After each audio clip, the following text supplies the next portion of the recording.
comprenez? Parce que c'est le peuple de Dieu. Parce que c'était eux qui avaient reçu Moïse. C'était eux qui avaient reçu tous ces grands serviteurs de Dieu.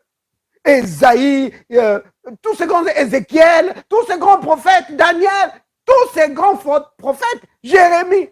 Oh, vous pouvez parcourir la Bible. Chez ces eux que tous ces gens sont venus.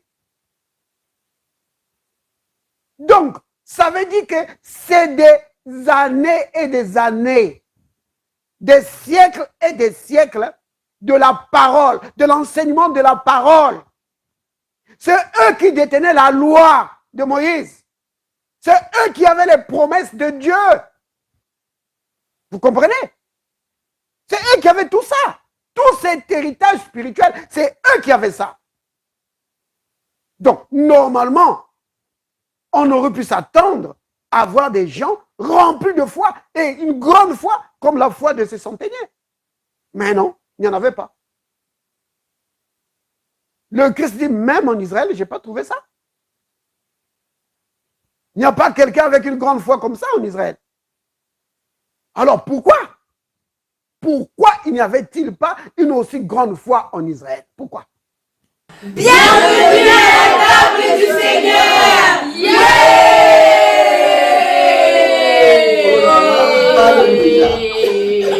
Ça c'est merveilleux. Jésus dit, donc ça c'est le verset 10, hein? Matthieu 8, verset 10. Après l'avoir entendu, Jésus fit dans l'étonnement. Vous voyez? Le Christ est étonné. Il y a deux choses qui l'étonnent.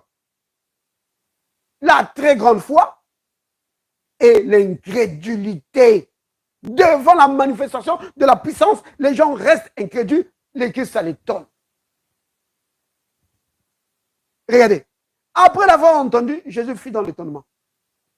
Et il dit à ceux qui le suivaient, je vous le dis en vérité, même en Israël, je n'ai pas trouvé une aussi grande foi. Mais non, bien aimé, la question qu'on doit se poser, c'est celle-ci. Pourquoi? Pourquoi en Israël, il n'y avait pas une aussi grande foi? Pourquoi? Le Christ dit, même en Israël, il dit, je n'ai pas trouvé une aussi grande foi. Même en Israël. Pourquoi il dit, même en Israël? Pourquoi le Christ dit-il, même en Israël? Hein, bien-aimé? Pourquoi le Christ dit-il, même en Israël? Oui, parce que c'était juif, oui, mais pourquoi justement? Parce qu'Israël, c'était le peuple de Dieu. Oui, parce que c'est le peuple de Dieu. Vous comprenez? Parce que c'est le peuple de Dieu. Parce que c'était eux qui avaient reçu Moïse. C'était eux qui avaient reçu tous ces grands serviteurs de Dieu. Ésaïe, tous ces grands Ézéchiel, tous ces grands prophètes, Daniel, tous ces grands prophètes, Jérémie. Oh, vous pouvez parcourir la Bible. Chez ces eux que tous ces gens sont venus. Donc, ça veut dire que c'est des années et des années, des siècles et des siècles de la parole, de l'enseignement de la parole. C'est eux qui détenaient la loi de Moïse. C'est eux qui avaient les promesses de Dieu. Vous comprenez? C'est eux qui avaient tout ça. Tout cet héritage spirituel, c'est eux qui avaient ça. Donc, normalement, on aurait pu s'attendre à voir des gens remplis de foi et une grande foi comme la foi de ces centeniers. Mais non, il n'y en avait pas. Le Christ dit, même en Israël, je n'ai pas trouvé ça. Il n'y a pas quelqu'un avec une grande foi comme ça en Israël. Alors pourquoi? Pourquoi il n'y avait-il pas une aussi grande foi en Israël? Pourquoi? Oh, bien-aimé. La raison se trouve dans Romains, chapitre 10, verset 17. La foi Elle vient comment? Elle vient comment la foi? Par le Saint-Esprit qui nous est donné. Non, non, non. La foi, Romains, il suffit de lire Romains 10. La parole de Dieu. Oui. Par la parole de Dieu, tu dois écouter la parole. Queen Louise, tu peux lire Romains 10, verset 17. Romains 10, verset 17.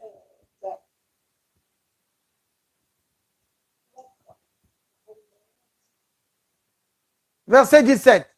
Je peux le citer, hein, mais j'aimerais que quelqu'un lise. Mais c'est affiché normalement. C'est affiché à l'écran. Tu peux lire.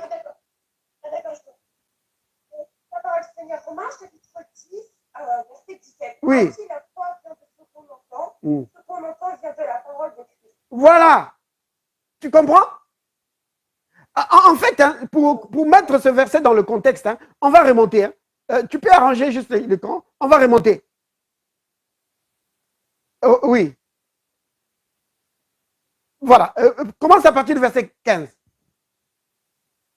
Voilà. Ou verset 14. Commence à partir du verset 14. Et tu arrives jusqu'au verset 17. Comme ça, on a le contexte.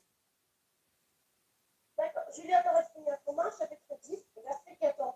Comment donc invoqueront-ils celui en qui n'ont pas cru? Et comment croiront-ils en celui dont ils n'ont pas entendu parler? Et comment pourront-ils parler s'il n'y a personne qui prêche? Et comment verra-t-il des prédicateurs s'ils ne sont pas envoyés? C'est ça. Qu'il est écrit, ils seront les pieds de ceux qui annoncent la paix, de ceux qui annoncent de bonnes nouvelles. Mais tous n'ont pas obéi à la bonne nouvelle. Aussi réussit Seigneur, quelqu'un une prédication. Aussi la foi vient de ce qu'on entend, et ce qu'on vient de la parole du Christ. Mais dis-je, n'ont-ils pas entendu? Au contraire, leur foi est allée par toute la terre. Mais tu peux t'arrêter là. L'extrémité du monde. Amen. Amen. Tu as compris, hein? Bien aimé, vous avez compris, hein? Donc, il fallait, l'apôtre Paul ici est en train de parler des gens qu'il fallait envoyer pour que les gens entendent. Parce que s'ils n'entendent pas la parole, alors la foi ne sera pas suscitée dans leur cœur. Vous comprenez? Donc, en résumé, c'est ça. Donc, il fallait que les gens entendent la parole. Vous comprenez? Pour que les gens croient, il faut qu'ils entendent la parole. Quand vous priez pour quelqu'un, un membre de la famille, pour qu'il soit converti au Seigneur, ne prie pas, oh Seigneur, Seigneur, fais qu'il se convertisse. Tu peux prier comme ça, mais ne te limite pas à ça. Tu dois ajouter ceci que, Seigneur, mets sur sa route quelqu'un qui va lui parler de la parole. Vous comprenez? Et prépare-le, qu'il soit réceptif à la parole. Parce que la foi vient de l'écoute. Tu dois entendre la parole. Donc, la question que je posais tout à l'heure, c'est celle-ci. Pourquoi? Pourquoi en Israël, il n'y avait pas une aussi grande foi? C'est parce qu'en Israël, ils avaient remplacé la parole de Dieu par les traditions des hommes. C'était ça le problème. Vous comprenez bien, aimé? Prenons Marc. Marc chapitre 7. Marc 7. Marc chapitre 7, versets 7 à 8. Regardez ce que le Christ dit. Le Christ dit ceci.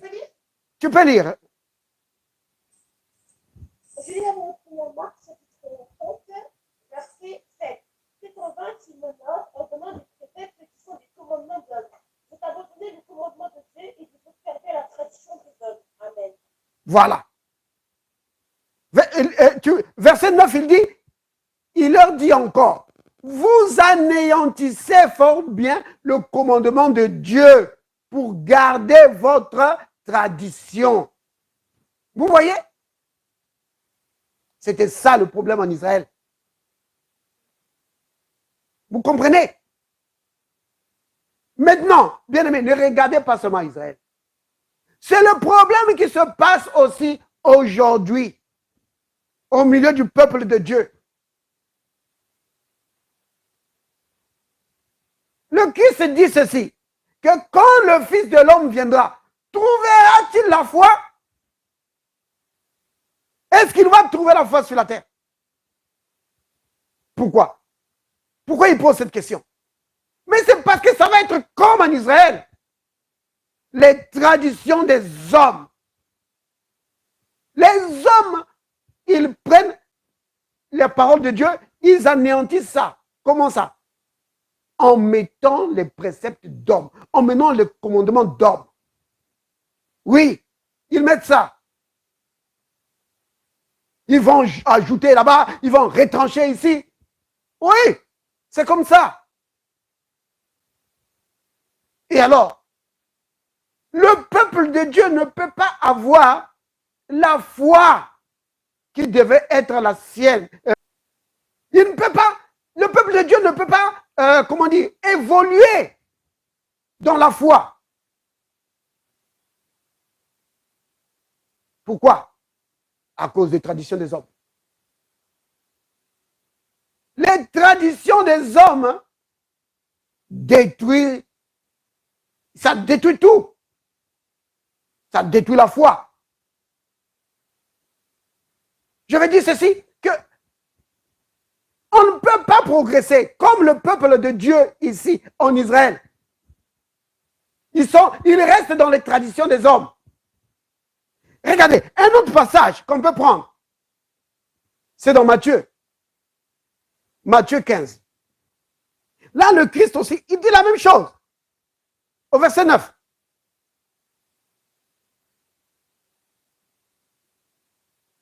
Matthieu 15, verset 9. Oui, tu peux lire. Je lis l'adresse Matthieu, chapitre 15, je lis l'adresse Matthieu, chapitre 15, verset 9. Oui. C'est en vain qu'il m'honore en montrant des prétextes qui sont des commandements de l'homme. C'est ça.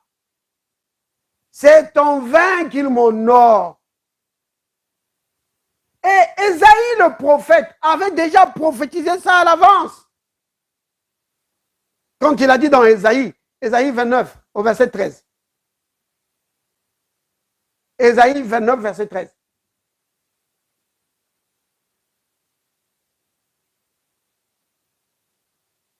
Ésaïe 29, verset 13.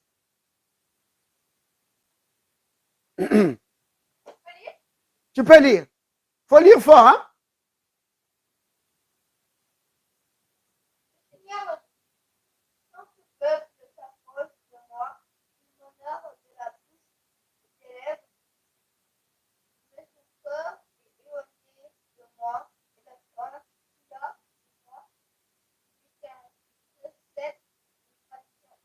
Voilà.